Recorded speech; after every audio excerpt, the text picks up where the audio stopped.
San Lazaro Hospital in Manila always smelled of disinfectant and incense. The fluorescent lights flickered irregularly in the corridor of room 317, where Ernesto Domingo, 78, breathed with difficulty through thin tubes. His body, once as strong as the ships he had built at the port of Cavite, now seemed to sink into the thin mattress of the public hospital. The peeling walls displayed moisture stains that formed maps of unknown lands. A wooden crucifix hanging above the bed cast a long shadow over Ernesto's wrinkled face, whose eyes had remained closed for 3 days. Outside, Manila lived its usual chaos: impatient horns, street vendors announcing mangoes and ballot, barefoot children running on the hot asphalt. The world continued indifferently while, in that simple room, a life was silently fading away. No one had visited Ernesto for weeks. His wife Lourdes had died 5 years ago. His 2 sons had emigrated to Canada and rarely called. Nurse Maricel Buenaventura changed his sheets every morning, talking to him even knowing he probably couldn't hear. Hers was the only human voice that filled that space. In the medical record, cold letters announced the terminal diagnosis: lung cancer, stage 4, widespread metastasis. A matter of days, perhaps hours. Dr. Ramon Cruz had informed social services that they needed the bed. No one contested.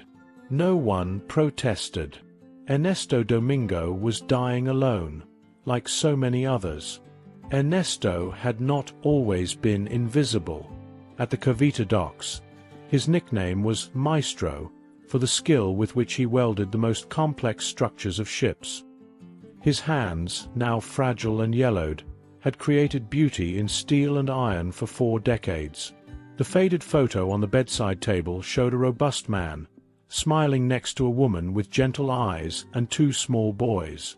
The frame had a crack that diagonally cut the image, like a presage of what would come. Time is relentless, and loneliness, its faithful squire. In a city of 13 million souls, Ernesto had become just a number in the public health system. A body occupying a needed bed. An administrative problem. The resident doctors passed quickly during morning rounds, checked the increasingly weak vital signs, made brief notes and moved on. The faded curtains barely filtered the golden light of the Filipino sunset that entered through the window, creating hypnotic patterns on the worn linoleum floor. An old fan in the corner of the room lazily spun, spreading Manila's humid and heavy air. The monotonous sound of medical equipment marked time impersonally. Nurse Maricel had noticed that Ernesto's breathing was more laborious that afternoon. She adjusted his pillow, moistened his dry lips with a sponge, and briefly squeezed his hand before leaving. "Laban, Lolo Ernesto.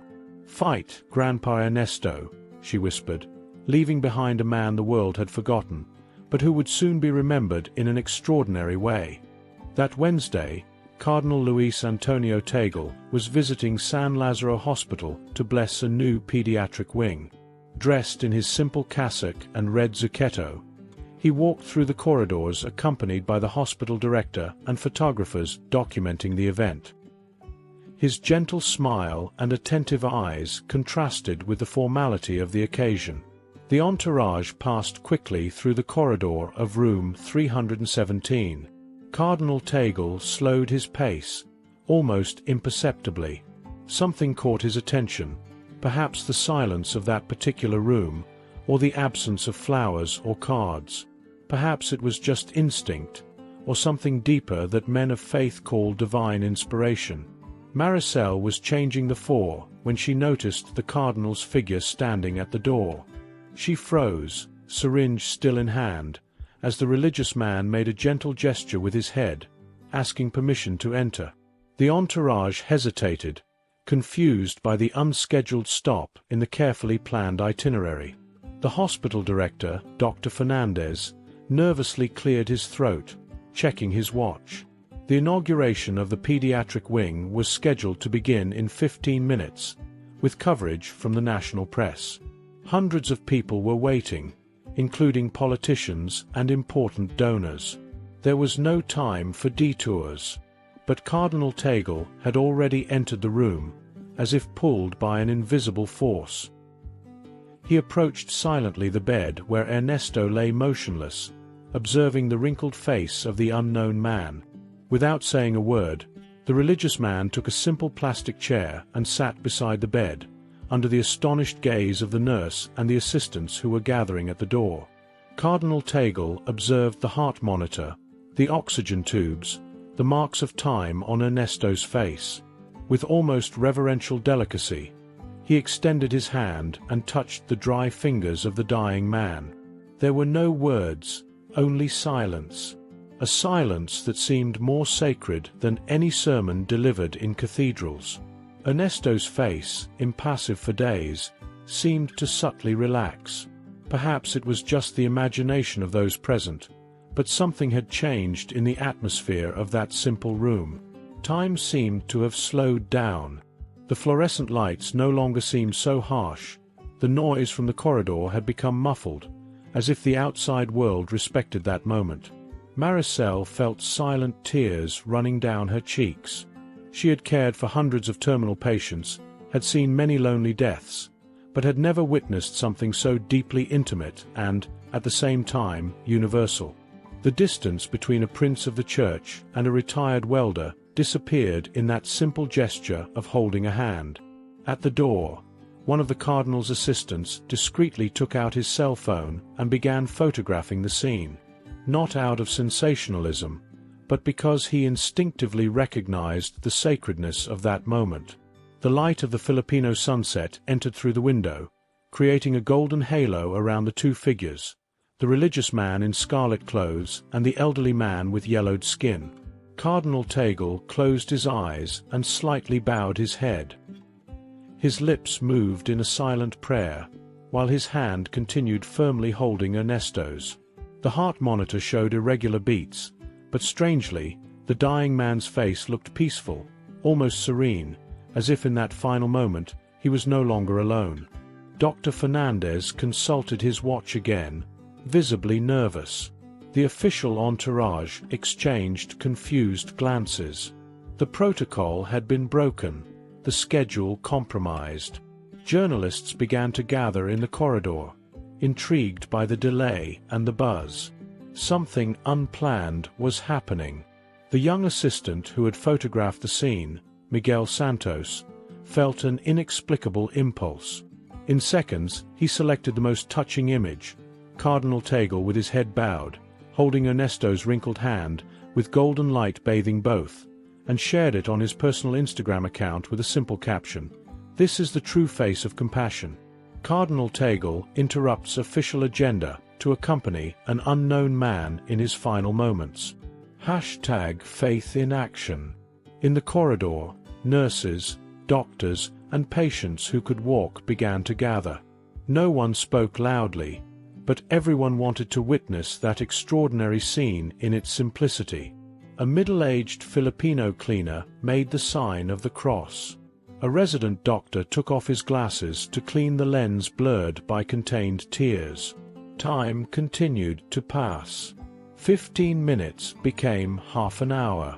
The inauguration of the pediatric wing was officially delayed. Journalists began to ask why, and the news spread quickly. The cardinal is with a terminal patient. He's holding his hand.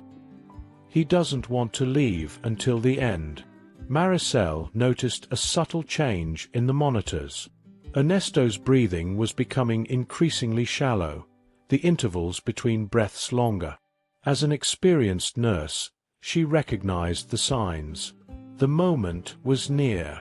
She made a discreet gesture to the cardinal, who nodded gently, without releasing the dying man's hand.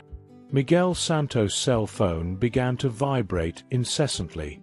His post was going viral at an impressive speed. In less than an hour, more than 50,000 shares. People from all over the country and, soon, from all over the world, were commenting on the powerful image in its simplicity.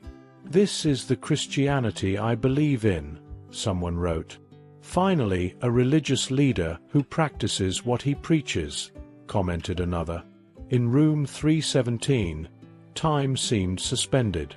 Cardinal Tagle continued to sit patiently beside Ernesto, as if there was nothing more important in the world at that moment. From time to time, he moistened the dying man's lips with a sponge that Maricel had offered him. His face reflected a deep, almost contagious peace. Outside, the golden light of the Filipino sunset gave way to the deep blue of twilight. The city lights began to flicker, like earthly stars. Manila was transforming, noisy and colorful, while inside that hospital room, silence spoke louder than any word. The monitors began to emit more spaced signals. Dr. Cruz, called in a hurry, confirmed with a look what everyone already knew. Ernesto Domingo was departing. On any other day, he would be just another number in the hospital's statistics. Another bed freed. But not today. Today, he was departing holding a cardinal's hand, surrounded by an almost palpable respect. At 7:42 p.m., the heart monitor emitted the long, continuous sound that marks the end of a life. Cardinal Tagle closed his eyes and made the sign of the cross on Ernesto's forehead. Then, with infinite delicacy, he placed the man's inert hand on his chest and remained in silence for a few more minutes. No one dared to interrupt. The news spread like wildfire. #Cardinal with the people and #Sacred Hands became global trending topics. Miguel Santos' image was reproduced in newspapers, newscasts, and news sites in dozens of countries. The power of compassion in one image, announced CNN Philippines. Cardinal Tagle shows the true meaning of Christian faith, published Vatican News. The next day, San Lazaro Hospital awoke, surrounded by journalists and cameras. Dr. Fernandez, initially displeased with the breach of protocol, now smiled widely for the cameras, explaining how Cardinal Tagle had always shown special sensitivity. Maricel was interviewed several times, sharing how Ernesto Domingo had lived his last days in solitude until that final moment. The most surprising thing happened when Ernesto's sons, Edwin and Rafael Domingo, arrived hurriedly from Canada. They had seen the viral news and recognized their father. With tears in their eyes, they thanked the Cardinal for having been present when they could not be. The regret on their faces was visible, a silent lesson for all who witnessed. At the simple funeral home in Tonda, Ernesto's body was watched over by hundreds of people who had never known him in life. Workers from the Cavite docks, old colleagues who hadn't seen him in years, neighbors who barely remembered his name, all came to pay homage. A man invisible in life had become a symbol of something greater in death. Cardinal Tagle, maintaining his usual discretion, sent a simple wreath with a handwritten card. "Ernesto, thank you for teaching me the meaning of human dignity." No mention of the viral spread, no attempt to capitalize on the media attention. Just sincere gratitude to a man who, unknowingly, had become part of a moment of profound humanity. A month after Ernesto's death, something unexpected began to happen in Manila hospitals. Volunteers, young, old, students, professionals, regularly appeared to simply sit beside terminal patients without family. They held their hands, read books, or just kept silent company. They called themselves Friends of Ernesto. The movement spread to other Filipino cities, then to other Asian countries. There was no formal organization, just people inspired by an image and a gesture. Hospitals began to create official accompaniment programs for lonely patients. In Tonda, the poor neighborhood where Ernesto had lived his last years, a small community clinic was inaugurated with his name. Ernesto's sons, deeply marked by the experience, decided to remain in the Philippines. Rafael became a volunteer at San Lazaro Hospital, while Edwin used his savings to create a foundation that helped abandoned elderly people. The seed planted in that room 317 was germinating in unexpected and powerful ways. Cardinal Tagle, in his characteristic humility, never spoke publicly about the incident. When questioned in interviews, he just smiled gently and said, "I did nothing extraordinary. Just what any human being should do in the face of another's suffering." But his actions inspired other religious leaders to abandon, even if momentarily, the palaces and cathedrals to be with the forgotten. At the entrance of San Lazzaro Hospital, a small bronze plaque was discreetly installed. It mentioned no names, only contained a simple phrase: "True holiness is in the hands that hold other hands in the darkest moments." Below, in smaller letters, Room 317, March 14, 2025. Patients, visitors, and staff passed by it daily, many without noticing. But some stopped, touched the cold metal, and continued on their way transformed, as if that small gesture of recognition reminded them of something essential they had forgotten about what it means to be truly human. If you enjoyed this story, leave your like and subscribe to our channel.